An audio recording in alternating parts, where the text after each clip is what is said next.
Hi everyone, my name is Christina Morales and I'm a licensed real estate agent in the state of California. Today I am bringing you the final video in the closing cost series brought to you by House Cashin'. Let's begin. If you want to sell your house very fast for cash, then House Cashin' gets the cash flowing.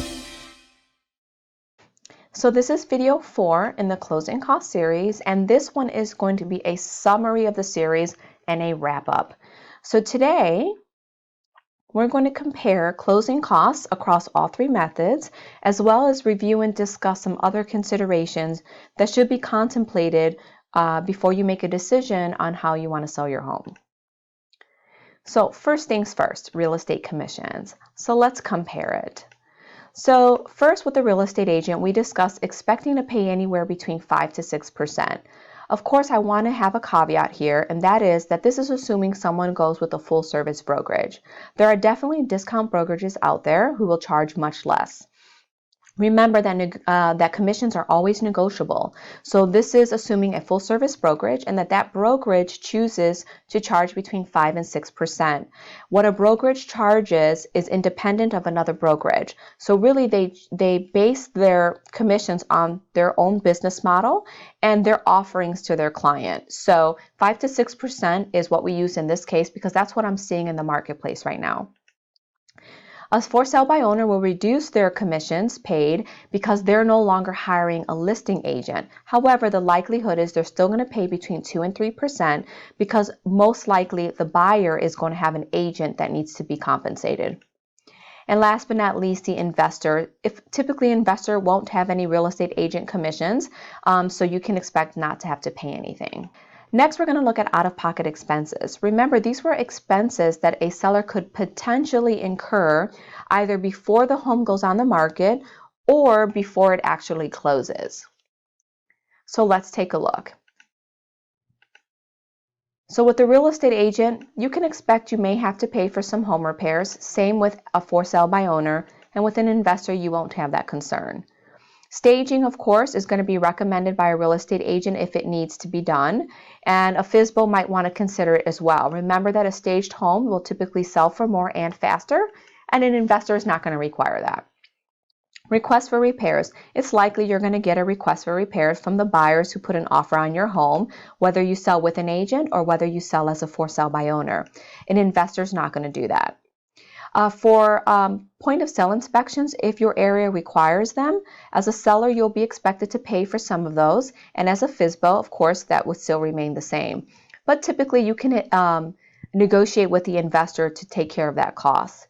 HOA fees, remember, these are the documentation and transfer fees that HOAs will charge during the contingency period. If you're working with a real estate agent, you'll have to pay those. And most likely, you'll have to pay them as a FSBO. But with an investor, we'll probably cover that cost as well. Termite inspections.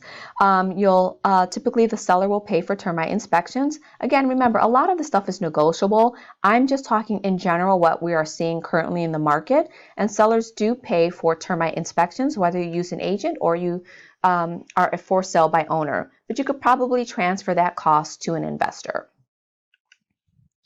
Next, we're going to look at closing costs. So those are costs that are netted from your proceeds on the day that you close. So with a real estate agent, you are looking at anywhere between $20,140 or 8.1% of the purchase price. As a FSBO, that was reduced to $12,640, and that's 5.1% of the purchase price. And the difference between the two are commissions. With the real estate agent, you're paying that 6%, and as a FSBO, you're paying 3%. An investor, of course, is covering the majority, if not all, of your closing costs, and the only thing a seller could expect to have to pay are their proration. So that's their prorated taxes, interest, and any accrued HOA fees. Now let's talk about some other considerations outside of closing costs. And the reason we want to do that is because some of these other considerations can really outweigh the importance of closing costs. So in order for us to do that, let's talk about the pros and cons of each method. First, we're going to talk about the pros and cons of selling with a real estate agent. So the first pro of selling with an agent is that you get their market expertise. They know the market better than anyone else because they're living and breathing the market every day. So this is super important when it comes to pricing. Remember that pricing is key to selling your home for the most money and the quickest, and they'll be able to guide you based on their market knowledge. They also understand the market ebbs and flows, so from an advisory standpoint, they can answer a lot of questions about timing and about what's going on in the market while you're actually for sale. They also understand buyer preferences and behaviors and can prepare you for what buyers are going to ask for or what buyers are going to do. And they know what sells in your area, so they can save you time and money. A lot of times people will want to spend a lot of money before they put their home on the market, and an agent will be able to say, don't invest there, definitely do this. And in the end, you want to be able to invest money and get the most back in your pocket when you go to sell it. And sometimes it doesn't require for you to do a lot of work to still get a decent amount on your home. Agents know what sell in your area, and that can help you save time and money. They can advise you on repairs and which ones to do and how much money to spend. So that way you're saving money and time. A lot of times seller will want to do these big remodels and hope that they're going to get it on the back end when they go to sell their home, and it's just not a worthy investment. So bring your realtor in and help them, let them advise you on where to put your money if you're deciding to sell your home. 2 is buyers. So a definite pro is that agents represent 87% of buyers in the market. So they're going to have access to the majority of buyers, either because they're representing them or because through their agent-agent relationships, they have access to other buyers in the marketplace. And of course, they understand the type of buyer for your home, which is super, super important. Last but not least, they're actively procuring buyers for you on a daily basis. They're out there knocking on doors, holding open houses, making phone calls, paying for ads, doing your print campaigns. They're trying to connect buyers to your home, and they're always doing that on your behalf.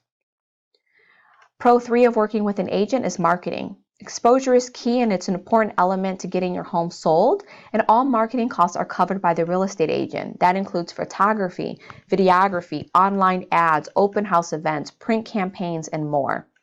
And of course, because they know who your likely buyer will be, they can do strategic marketing campaigns that target that particular buyer. Of course, we're always marketing to the masses, but when we know the likely buyer, we can do target marketing, which are very strategic marketing that's done to who we think is most likely to buy your home. Pro 4 is contractors. Updates and/or repairs are often part of the home selling process, whether that's before you put it on the market or whether it's after you received an offer and they've accepted it and they've come back, done their inspections, and they want certain things done. So real estate agents are very connected, and they can provide recommendations on vetted contractors that they've used over and over again. They can help in coordinating contractors, and if you have a really good agent, they'll be present when you can't be. Pro 5 is that they save you time. Selling a home is very time intensive. There's time planning, preparing, and distributing marketing, time holding open houses, time showing the property to multiple buyers, time making follow-up calls to prospective buyers, time calling local agents to see if they have a buyer, time preparing required documentation, time coordinating the closing process, and much, much more. Pro 6 of working with an agent is the legal and paperwork aspect. There is a lot of paperwork and legalities involved with selling your home. Realtors will have access to all the promulgated forms, so that's contracts, disclosures, addendums. They can provide guidance on helping you understand the paperwork that you're signing. They'll ensure that all proper documentation is collected and signed. And of course, they help the owner avoid future liability. Pro 7 is that they're superior negotiators. You want a strong negotiator working on your behalf. They're experienced, they're trained, they know what techniques work. They have a fiduciary responsibility to put your needs above their own and get you the highest price that the market is willing to pay. They have market knowledge. That gives them a leg up on negotiation powers compared to, as a FSBO, if you're selling on your own and you have to negotiate on your own and you have to negotiate against a buyer's agent who understands the market, you're really at a disadvantage. But if you hire an agent, they know the market and they know what techniques that buyer's agents will use and can help combat that. Of course, important a point is that they have no emotional ties to the property. So emotions don't get in the way of their ability to negotiate. Pro 8, and probably one of the most important pros, is that they yield the highest final price. So all of these pros result in the highest final price if you compare it to what a FSBO gets and what an investor option gets the seller. Because of their market knowledge, because of the marketing exposure, and because of their superior negotiation, they ultimately, in comparison to the other three methods, will get you the highest final price for your home. According to a 2018 NAR survey, which is the profile of buyers and sellers, agent-assisted homes, so that's homes that where the seller hired an agent, sold at a median of $264,900. That's compared to FSBO homes that sold at a median of $200,000.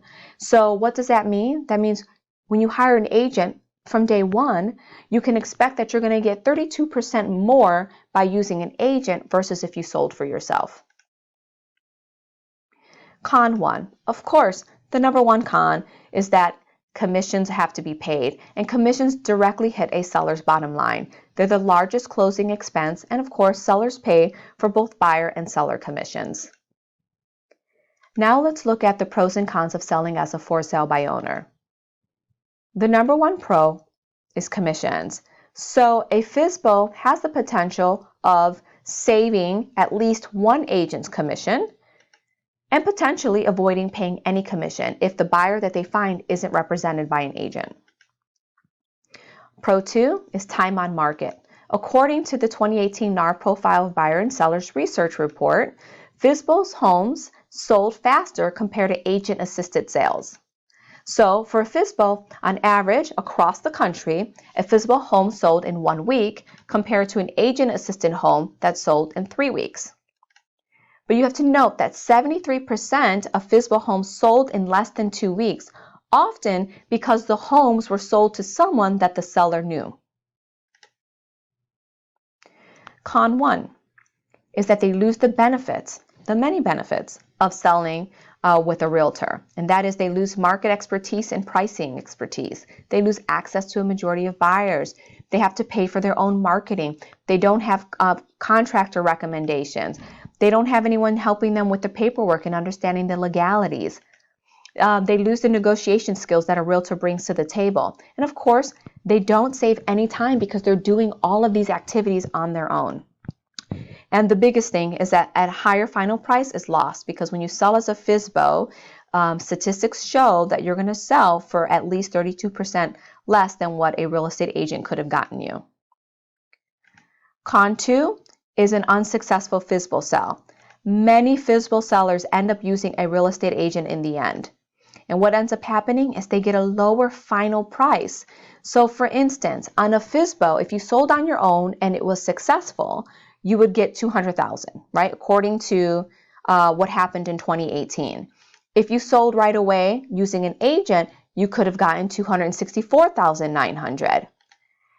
But if you convert going from first a FSBO, then to an agent, you're going to make $227,900. Now, that's still more than a FSBO selling on his own. However, because of the time on market aspect, when you convert from being a FSBO and then going to an agent, you're not getting as much as you would have gotten had you just chosen an agent in the first place. And of course, your time on market declines. So a FSBO would be selling in 2 weeks. An agent is selling in 3 weeks. Or first a FSBO and then convert to an agent assistant, that time on market becomes 8 weeks. Next, we're going to look at the pros and cons of selling to an investor. Pro number 1 of selling to an investor is you're going to have minimal to zero closing costs. Because it's a big consideration for sellers, it's important to know that investors will typically pay all closing costs. And there's no real estate agent, so there's no real estate agent commissions that need to be paid. Pro 2 is a fast closing. When you're selling directly to an investor, you can expect to close anywhere between 7 and 14 days after an offer is made. And that is typically because there's no appraisal or finance contingency. So that helps bring the closing window down to 7 to 14 days. Investors will typically do informal inspections. So typically they'll do 1 to 2 walkthroughs, but they're not having a licensed general inspector come in and look at every nook and cranny of the house. And of course, there's no request for repairs because they're truly trying to buy as is. Pro 3 are special accommodations. These are incentives that an investor will provide to a seller to add additional value. An example is assisted moving programs. So some investors will help pay for the costs for the seller to move. They also have seller leasebacks. So that means if they close on your house and you still need time to find your next home, they'll lease the property back to you. That way you have time to find or buy your next home. Another thing that investors can help with are difficult tenants. So if you have an investment property and you have difficult tenants who don't want to work with you while you sell the home, it can be really difficult to show the property. Well, with an investor, they're only going to come in and walk the property once, maybe twice. Then they're going to be able to make an offer and close on that property. Once the property closes, the investor takes that off the seller's hands and they take over evicting any tenants. So that's a nice added bonus. Pro 4 is cash is king. Sellers want cash and they want it fast. Investors tend to pay cash. And that way the sellers have cash to be able to buy another property quickly or just to move on with their life. No hassle. That's another pro of selling directly to an investor. You're not going to have to worry about updating or doing any repairs. There's no need for having someone come in and do videography or photography. There's no formal inspections. There's no multiple showings. There's no multiple open houses. So it really, really makes it easy. Now, what's the con of selling to an investor? It's a big one. You're probably going to sell below market value. So investors are looking for good deals. You can expect to sell for 20 to 30% below market value if you choose to go with an investor.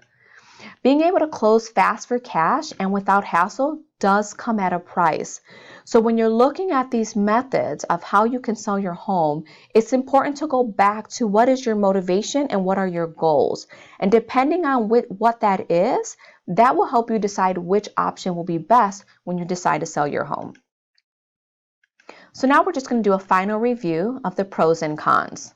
And of course, I want to say that when I'm looking at these pros and cons, I'm looking at it from the perspective of the seller. So, in which method is the seller going to get the highest final price? Well, that's going to be with a real estate agent. In which method is the seller going to save on commissions? Well, it's not with an agent. They will have some savings as a FSBO because remember, they're not paying for a listing agent and technically have the potential not to even pay a buyer's agent if they can find a buyer that's not represented. And of course, you're not going to pay anything with an investor. No hassle? Well, you're going to have some hassle if you sell with a real estate agent, the same as if you sell with a for sale by owner. In fact, you're probably going to have more hassle selling as a FSBO. But with an investor, it's pretty hassle-free compared to the other two methods. A quick close. So in which method can a seller have a quick close? In all three methods, right? Of course, you're probably going to have a quick close with the investor because they just move much quicker. Again, that's coming at a price, right? Because you're going to get less for your home than you would in the other two. However, if you price your home correctly in any of these methods, a quick close is possible. You can get a cash offer with an agent as a FSBO, but you're definitely more likely to get one with an investor.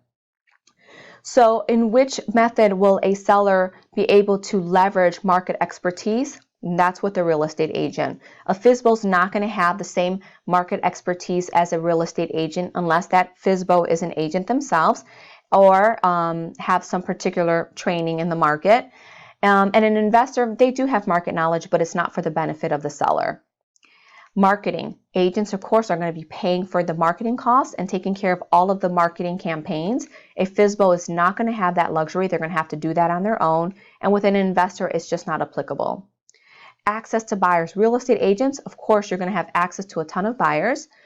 FSBO, you're going to lose the buyers that an agent brings. And with an investor, it's not applicable. Legal and paperwork. Yes, the real estate agent is going to take care of the paperwork and legalities for you. And for a FSBO, you're not going to really understand unless, again, you're an agent or an attorney, the paperwork that's going to be required. So you are going to want to probably outsource that to someone to take care of that for you. And then an investor, of course, is going to take care of the paperwork on an investor transaction. Contractors, will you have access to a ton of contractors and get recommendations? With a real estate agent, you will. As a FSBO, of course, it depends on your network, but in general, you're going to get more access if you go with a real estate agent. And an investor, it doesn't matter because that's not part of the equation when selling directly to an investor. Last but not least, who is going to negotiate the best on the seller's behalf? Of course, that's a real estate agent. A FSBO is not going to negotiate on their own behalf better than a real estate agent who knows the market. And of course, the investor is not negotiating on behalf of the seller, so that's not applicable. So that ends our series, but before we go, let's review all the videos that we discussed. So in the first video, we discussed what to expect when selling your home with a real estate agent. Then we moved on to video 2, where we discussed what to expect in closing costs when you sell as a for sale by owner. And then we came up with a third option of what to expect when selling to an investor. And the last and final video, which is this one, was a summary of those 3 videos and a compare and contrast of the pros and cons and closing costs. Before I go, I really want to personally thank you for watching this series. I hope that you found it helpful and that you discovered something new. Remember, the intention of this series is to give you a general idea of your options. When you decide to sell your home, here's my advice for you. Start with you. Ask yourself these questions. Why am I selling my home? By when do I need it sold by? What is my motivation? What are my goals? Once you have a clear idea of the answers to those questions, come back to this video series and rediscover what your options are. And then choose. Choose based on what you're hoping to achieve. Again, thank you so much for watching, and I hope that our paths will cross again soon. If you wanna sell your house very fast for cash, then House Cash In gets the cash flowing.